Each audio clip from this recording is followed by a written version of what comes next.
ఆసుపత్రి professor doctor ప్రాచికర్ హఠాన్ మరణం కలకలం రేపుతోంది. నిమ్స్లో అనస్థీషియా అడిషనల్ ప్రొఫెసర్గా పనిచేస్తున్న 46 ఏళ్ల ప్రాచికర్ మరణం పలు అనుమానాలకు దారితీస్తోంది. ప్రొఫెసర్ది ఆత్మహత్య అని నిర్మలిస్తున్నారు పోలీసులు.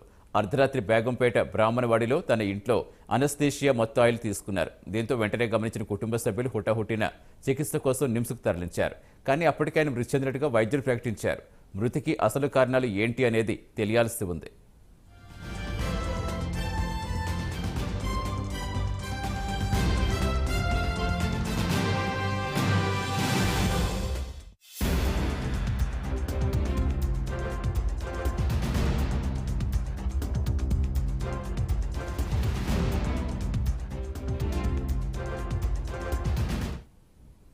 పూర్తి సమాచారం ఇచ్చేందుకు మా కరెస్పాండెంట్ కుమార్ జాయిన్ అవుతున్నారు. కుమార్, అసలు ఏం జరిగిందనేది ఏమైనా చెప్పగలుగుతున్నారు? కుటుంబ సభ్యులు, డాక్టర్స్ ఏం చెప్తున్నారు? Thank you Satish.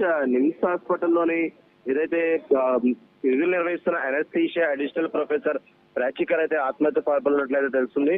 ఏదైతే నిన్న అర్ధరాత్రి బేగంపేట బ్రాహ్మణవాడిలో ఇంట్లో అనస్థియా మత్తు ఆయిల్ తీసుకొని ప్రాచికర్ అయితే ఆత్మహత్యగా అయితే పాల్పడ్డాడు.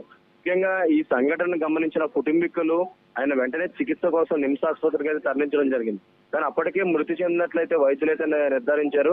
అలాగే మరొక పక్క ఏదైతే నిమ్స్ హాస్పిటల్లోని ఈయన ఏదైతే అనస్థీషియాకి సంబంధించి ఒక ప్రొఫెసర్ గా అయితే వర్క్ చేస్తున్నారు.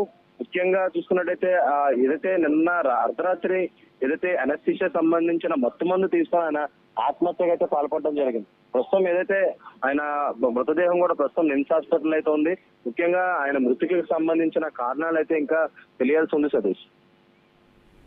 Right, thank you Kumar.